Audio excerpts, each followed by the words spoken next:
Halo guys, jumpa kembali bersama saya di channel IP Movie. Di video kali ini kita akan melanjutkan alur cerita Solen 2 episode ke-33 bagian kedua. Namun sebelum masuk ke pembahasannya, Mimin akan memberikan sedikit informasi. Jika alur cerita ini kami rangkum dari versi novel dan manhwa. Buat teman-teman yang belum nonton video bagian sebelumnya, kalian bisa tonton terlebih dahulu. Pasalnya dalam video kali ini kita akan melanjutkan alur cerita di bagian sebelumnya. Tanpa berlama-lama, langsung aja kita masuk ke pembahasannya. Ini dia, let's check it out.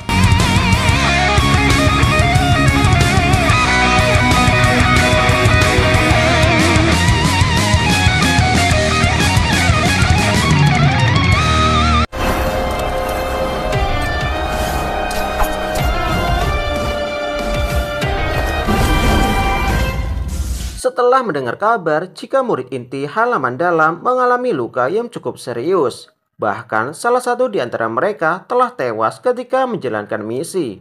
Hal ini membuat Tangya merasa sedikit cemas, bahkan jika BB dan keenam rekannya dalam keadaan baik-baik saja. Namun Tangya khawatir jika mereka akan mewakili akademi untuk mengikuti kompetisi di kota Singlo. Di sisi lain, dirinya tidak bisa banyak membantu. Meski Tangya merupakan ketua dari anggota Sekte Tang, namun Tangya merasa jika dirinya tidak memiliki masa depan yang cerah. Sudah lebih dari 1 tahun sejak Tangya berhasil menerobos cincin roh ketiga. Namun hingga saat ini, kekuatan jiwanya baru mencapai level 33. Bahkan Dai Huabin yang berasal dari tahun kedua, kekuatan jiwanya telah melampaui Tangya. Tangya kemudian teringat dengan mendiang ayah dan ibunya yang telah tewas dengan sangat tragis. Namun saat ini, tidak ada satu orang pun yang dapat membantunya untuk membalaskan dendam. Meski kemunduran Sekte Tang tidak bisa dihindari, namun Tangya rela melakukan segala cara untuk membangun kembali Sekte Tang. Bahkan harus membayarnya dengan harga yang mahal. Tanpa sadar, air mata mengalir di bibir Tangya ketika memikirkan hal ini. Setelah menyeka air matanya, Tangya kemudian berdiri dan bertekad untuk menjadi lebih kuat.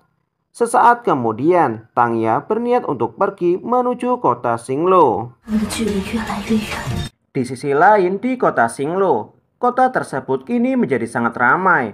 Pasalnya, terdengar sebuah kabar jika kompetisi antar akademi akan diadakan di kota tersebut.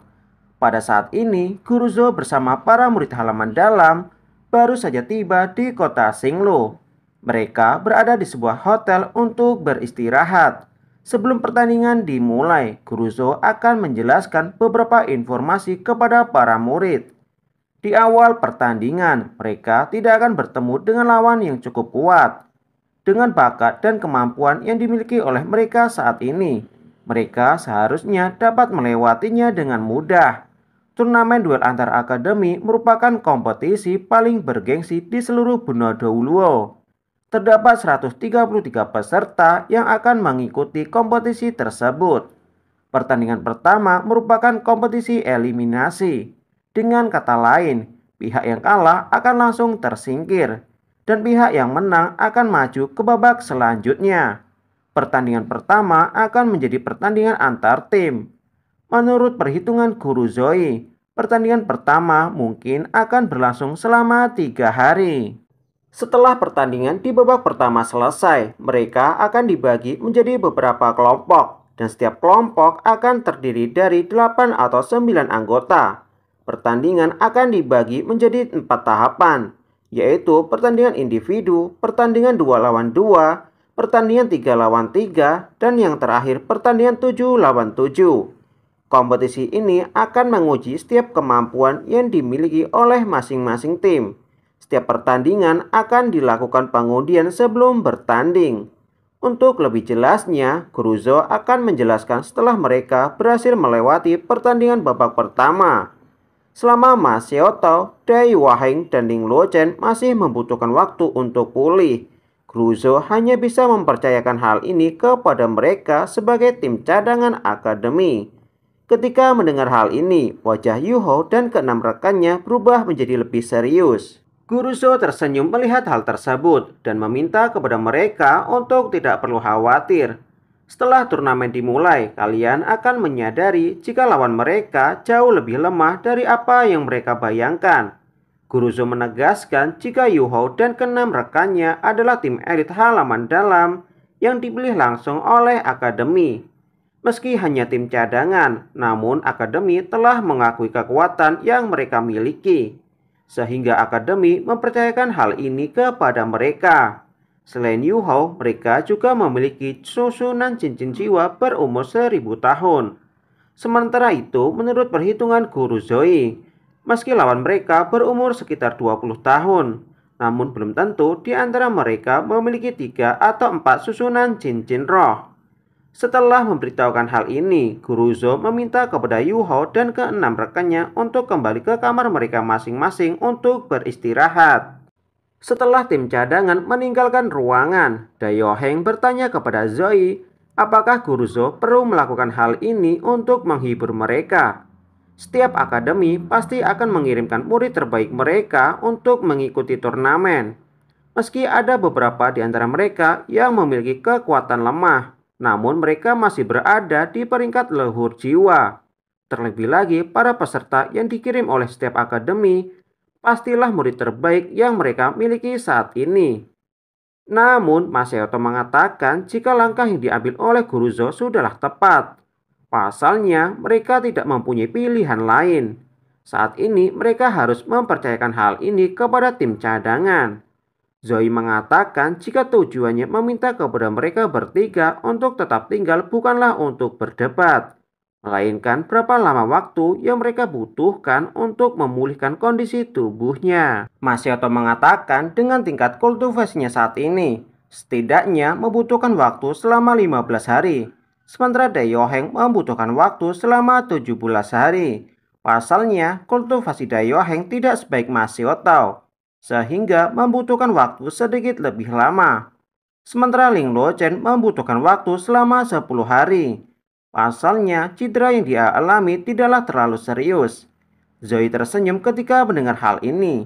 Jika semuanya berjalan dengan lancar, kemungkinan mereka dapat mengikuti pertandingan dalam ronde ketiga atau keempat. Namun semua ini bergantung kepada Yuho dan keenam rekannya. Jika mereka berhasil lolos dalam pertandingan pertama, maka mereka memiliki kesempatan untuk maju ke babak selanjutnya. Zoe kemudian meminta kepada Masayoto dan dua rekannya untuk merahasiakan hal ini. Pasalnya, setelah menanamkan kepercayaan diri yang kuat kepada setiap rekan anggota tim cadangan, Zoe beranggapan jika mereka mampu untuk mempertahankan kejayaan Akademi Shrek. Sementara itu, ketika memasuki kamar, Wang Dong bertanya kepada Huo Yuho, apakah Guru Zhou mengatakan yang sebenarnya? Meski Guru Zhou berbohong, namun mereka tidak mempunyai pilihan lain. Setelah mengatakan hal ini, Yuho mengajak Wang Dong untuk berkultivasi. Satu-satunya yang bisa mereka lakukan saat ini adalah percaya dengan kemampuan yang mereka miliki. Wang Dong juga membenarkan hal tersebut.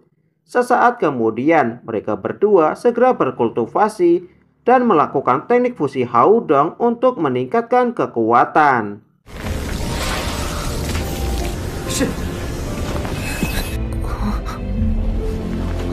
Keesokan harinya, sinar matahari mulai menyinari setiap sudut ibu kota kerajaan Xinglo. Seluruh kota dipenuhi oleh para penduduk yang ingin pergi menonton jalannya pertandingan. Lebih dari 1000 tentara dipersiapkan untuk berjaga di setiap sudut ibu kota. Bahkan Akademi Shrek yang akan mengikuti turnamen dikawal ketat selama perjalanan.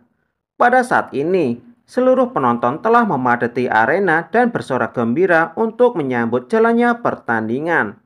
Bahkan mereka semua bersorak untuk memberikan dukungan kepada Akademi Shrek.